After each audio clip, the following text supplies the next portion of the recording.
नमस्कार, मैं हूं अंकुर और आप देख रहे हैं सत्य हिंदी का न्यूज बुलेटिन। एक नजर अब तक की सुर्खियों पर। बिहार में बीजेपी के सीनियर नेता और पूर्व केंद्रीय मंत्री अश्विनी चौबे ने बिहार एनडीए में टेंशन पैदा कर दी है। उन्होंने नीतीश कुमार के बतौर मुख्यमंत्री चेहरा और सम्राट चौधरी के बिहार बीजेपी प्रेसिडेंट बने रहने पर सवाल उठा दिया है। उन्होंने कहा कि ये उनकी इच्छा है और नेतृत्व को भी बताया है कि पूर्ण बहुमत के साथ अकेले बीजेपी अपने दम पर आए और सरकार बनाए और एनडीए को भी अपने साथ बढ़ाए और इसके लिए हर कार्यकर्ता को अभी से लग जाना चाहिए। उन्होंने कहा कि नीतीश कुमार को साथ लेकर चल रहे थे और आज भी चल रहे हैं, लेकिन मुख्यमंत्री का चेहरा जब चुनाव होगा तब देखा जाएगा। वो पार्टी तय करेगी, केंद्रीय नेतृत्व तय करेगा। इसके साथ ही उन्होंने बिना नाम लिए बिहार के प्रदेश अध्यक्ष सम्राट चौधरी को निशाना बनाया और कहा कि आयातित माल नहीं चलेगा। बता दें, बीजेपी नेताओं के ऐसे बयान नीतीश कुमार को टेंशन दे सकते हैं और ऐसे बयानों के कारण नीतीश कुमार फिर पाला बदलने की सोच सकते हैं। और आपको बता दूं, केंद्र में एनडीए सरकार है, बीजेपी को बहुमत नहीं है। अगर नीतीश पाला बदलते हैं तो सरकार गिर जाएगी। अश्विनी चौबे के बयान पर बाकी बीजेपी नेता तो चुप रहे हैं, लेकिन पीएम मोदी ने जेडीयू सांसदों और ललन सिंह से मुलाकात की तस्वीरें साझा की हैं और लिखा है कि जेडीयू के सांसदों के साथ मुलाकात अच्छी रही। उन्होंने कहा है कि हमारी पार्टियों को एक साथ काम करने और बिहार में खराब शासन, भ्रष्टाचार और अपराधीकरण से लड़ने का एक लंबा इतिहास रहा है। श्री नीतीश कुमार जी के नेतृत्व में बिहार को विकास के रास्ते पर ले गए हैं। हम सुशासन के लिए मिलकर काम करते रहेंगे। हालांकि उन्होंने भी अश्विनी चौबे और अगले चुनाव में क्या नीतीश के नेतृत्व में रहेंगे, ऐसा कुछ नहीं कहा। एक तरफ अश्विनी चौबे अकेले बीजेपी के बहुमत की बात कर रहे हैं, तो दूसरी ओर आरजेडी विधायक ने नीतीश को लेकर बड़ा दावा कर दिया है।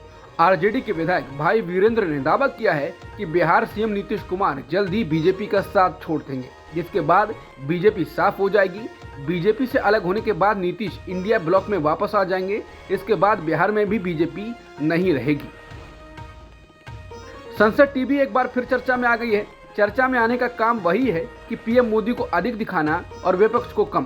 कांग्रेस नेता जयराम रमेश ने कहा है कि 51 मिनट के राष्ट्रपति के संबोधन में किसको कितनी बार दिखाया गया। नेता सदन नरेंद्र मोदी को 73 बार, नेता प्रतिपक्ष राहुल गांधी को 6 बार, सरकार को 108 बार, विपक्ष को 18 बार। उन्होंने कहा कि संसद टीवी सदन की कार्रवाई दिखाने के लिए है, कैमरा जीबी की आत्मोग्रता के लिए नहीं। बता दें, जब राहुल गांधी नेता विपक्ष बने तो कहा जाने लगा कि अब संसद टीवी को उन्हें अधिक दिखाना पड़ेगा, लेकिन ऐसा लग रहा है कि ना तो मोदी सरकार कुछ बदलाव लाने जा रही है और ना तो संसद टीवी। स्पीकर ओम बिरला का एक वीडियो सोशल मीडिया पर चर्चा में बना हुआ है। वीडियो में देखा जा सकता है कि सदन में राष्ट्रगान की शुरुआत होने के बाद भी ओम बिरला चल रहे होते हैं। वो पीछे से चलकर आगे खड़ा होना चाहते हैं। साथ में राष्ट्रपति द्रौपदी मुर्मू राष्ट्रगान में पहले से ही सावधान मुद्रा में खड़ी हुई थी।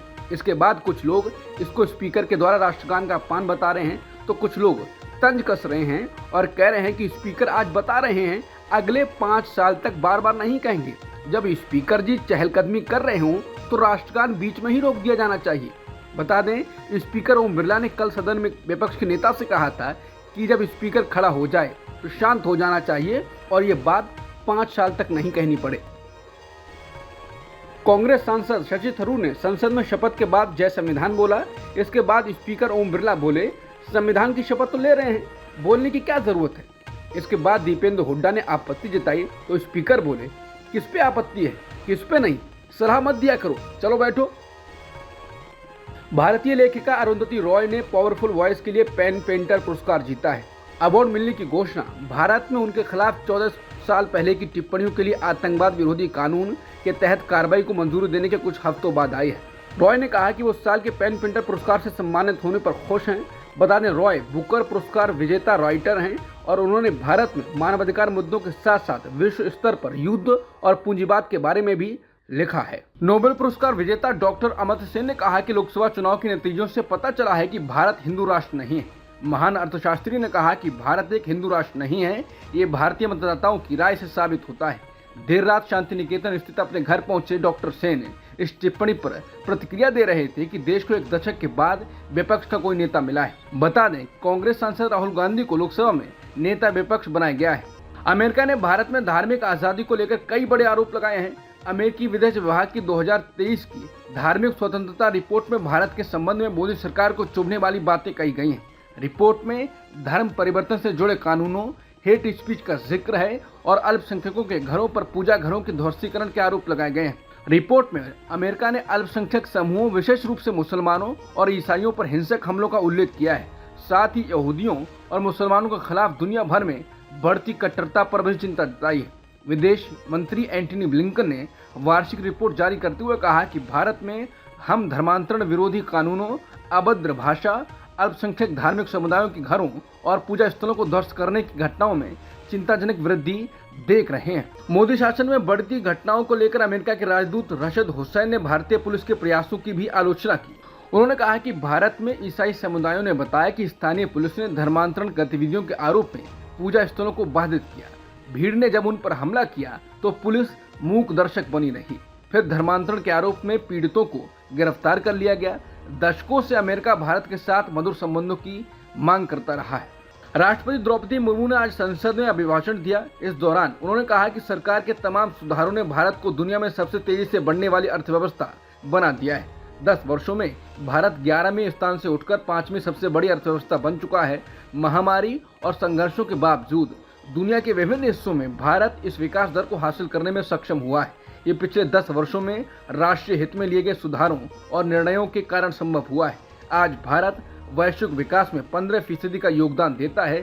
सरकार भारत को दुनिया की तीसरी सबसे बड़ी अर्थव्यवस्था बनाने की दिशा में काम कर रही है।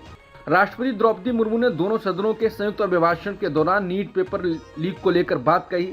इस दौरान विपक्ष ने जमकर शोर मचाया। उन्होंने कहा कि हमारी सरकार देश के हर युवा को बड़े सपने देखने और उन्हें पूरा करने के लिए सही माहौल बनाने में जुटी हुई है। राष्ट्रपति के अभिभाषण के दौरान विपक्षी सांसदों ने नीट के नारे लगाए। इस दौरान राष्ट्रपति ने विपक्षी सांसदों को सुनिए कहा। राष्ट्रपति ने कहा कि सरकार का प्रयास है कि देश के युवाओं को अपनी प्रतिभा दिखाने का उचित अवसर मिले। सरकारी भर्ती हो या फिर परीक्षाएं, इनमें अगर किसी भी वजह से रुकावट आए तो ये उचित नहीं है। इन परीक्षाओं में शुचिता और पारदर्शिता बहुत जरूरी है।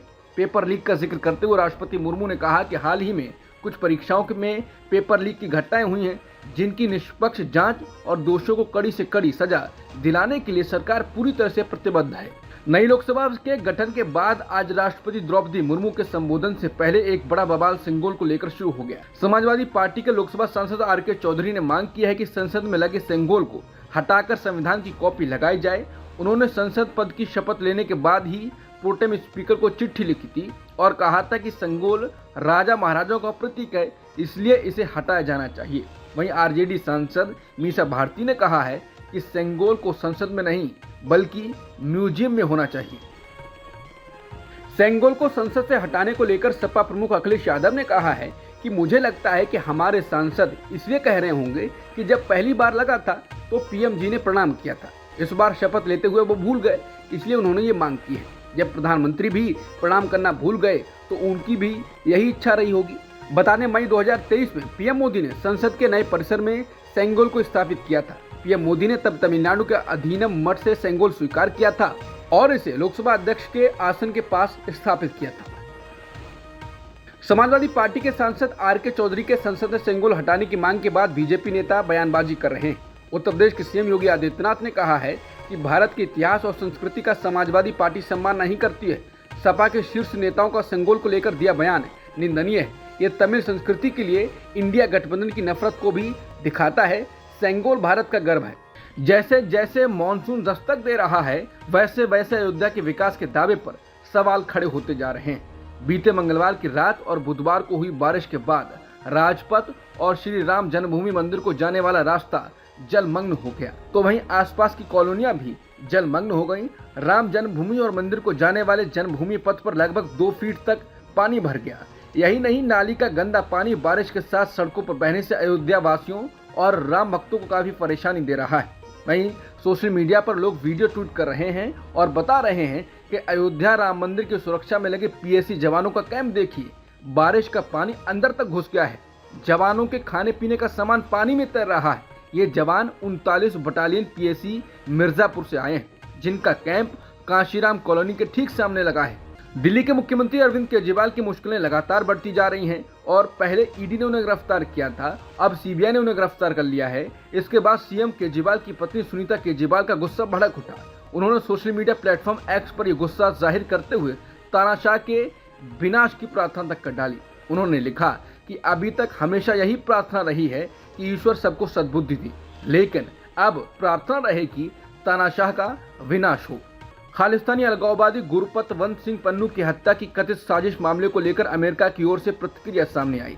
अमेरिकी उप विदेश मंत्री कर्ट कैंपबेल ने बुधवार को कहा कि अमेरिका का मानना है कि भारत इस मामले को लेकर संवेदनशील है और भारत के साथ हमारी रचनात्मक बातचीत हुई है और मैं कहूंगा कि भारत ने हमारी चिंताओं पर गौर किया है। उन्होंने कहा कि अमेरिका ने नई दिल्ली द्वारा गठित उच्च स्तरीय समिति से लगातार अपडेट देने के लिए कहा है।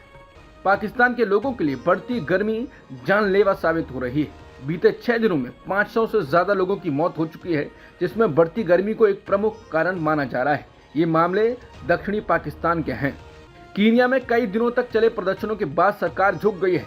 कीनिया के राष्ट्रपति विलियम रूतो ने कहा है वो विवादित वित्त बिल को वापस लेंगे, जिसमें टैक्स बढ़ोतरी के प्रावधान थे। ये फैसला राष्ट्रपति रूतो ने कीनिया में फैले हिंसक प्रदर्शनों के बाद लिया। कीनिया के लोगों को संबोधित करते हुए रूतो ने कहा, ये साफ हो गया है कि कीनिया के लोगों को इस बिल से कुछ नहीं चाहिए था। बिल पर हस्ताक्षर कर इसे कानून की शक्ल न देने की बात कहते हुए रूतो ने कहा, मैं हार मानता हूं। आईसीसी T20 विश्व कप के सेमीफाइनल में दक्षिण अफ्रीका ने अफगानिस्तान को 9 विकेट से हराकर फाइनल में जगह बना ली। दक्षिण अफ्रीका ने अफगानिस्तान की पारी को 56 रनों पर ही रोक दिया था। इसके बाद 57 रनों के लक्ष्य का पीछा करने उतरी दक्षिण अफ्रीका ने 8.5 ओवर में ही मैच जीत लिया। आईसीसी T20 विश्व कप के दूसरे सेमीफाइनल मुकाबले में भारत और इंग्लैंड आमने सामने होंगे। दूसरे सेमीफाइनल मुकाबले से पहले हुई प्रेस कॉन्फ्रेंस में रोहित शर्मा ने टूर्नामेंट में अब तक के प्रदर्शन और आगे के प्लान के बारे में खुलकर बात की। पत्रकार ने पूछा, ये दुर्भाग्यपूर्ण है कि विराट जैसे खिलाड़ी ने अभी तक बड़ा स्कोर नहीं किया है जो कि वो करते आए हैं। वो जब भी आउट होते हैं तो कारण तलाशना मुश्किल हो जाता है। ऋषभ पंत भी 2 बार रिवर्स स्वीप खेलने की कोशिश में आउट हुए हैं। क्या टीम में कोई ऐसा टैलेंट है कि अगर पावर प्ले में विकेट गिरते हैं तो बाकी खिलाड़ी रन बनाते रहें, या फिर सेफ्टी फर्स्ट पहले जैसी बात है? रोहित शर्मा इस सवाल के बाद विराट कोहली के बचाव में आ गए और उन्होंने कहा, देखिए ये सब इस बात पर निर्भर करता है कि हमारे सामने कैसी स्थिति है। देखिए ये मेरे लिए काफी बोरिंग है कि मैं बार बार कंडीशन की बात करूं, लेकिन ये जरूरी बात है क्योंकि हमने देखा न्यूयॉर्क में जीतने वाला क्या स्कोर था। तो ऐसे में हमारे लिए ये सोचना कि हम जाके घुमाएंगे और ये करेंगे वो करेंगे, ये सेंसिबल नहीं है। तो हम एक समझदार टीम बनना चाहते हैं, ऐसी टीम नहीं बनना चाहते हैं कि हम जाएं और मारना शुरू कर दें। मुझे लगता है कि हमारे लिए समझना जरूरी है कि सामने क्या है और करना क्या है उस वक्त, और मैंने इस टीम में अनुभव की बात की है और हम उस अनुभव पर निर्भर करते हैं कि वो वहां पर रिवर्स स्वीप खेलेंगे या यॉर्कर बॉल फेंकेंगे या बाउंसर फेंकेंगे। हम उस अनुभव पर निर्भर करते हैं कि वो क्या फैसला लेंगे। रोहित शर्मा से एक पत्रकार ने कहा कि पाकिस्तान के पूर्व कप्तान इंजमाम उल हक ने बयान दिया है कि भारतीय गेंदबाजों ने बॉल के साथ छेड़छाड़ की है और अर्शदीप सिंह जो 15वां ओवर फेंक रहे थे उसमें रिवर्स स्विंग हो रही थी जो संभव नहीं था। इसके जवाब में रोहित ने कहा कि अभी क्या जवाब दूं इसका मैं, अभी इतनी धूप में खेल रहे हैं, पिच ड्राई है, बॉल रिवर्स अपने आप होता है, सब टीम का हो रहा है, हमारा क्यों? कभी कभी अपना दिमाग खोलना भी जरूरी है। ये भी समझना जरूरी है कि हम कौन से कंडीशन में खेल रहे हैं। ऑस्ट्रेलिया में मैच नहीं रहा है तो मैं कहूँगा छोड़ो। अब तक की सुर्खियों में इतना ही। बाकी खबरों के लिए बने रहिए सत्यहिंदी.com के साथ।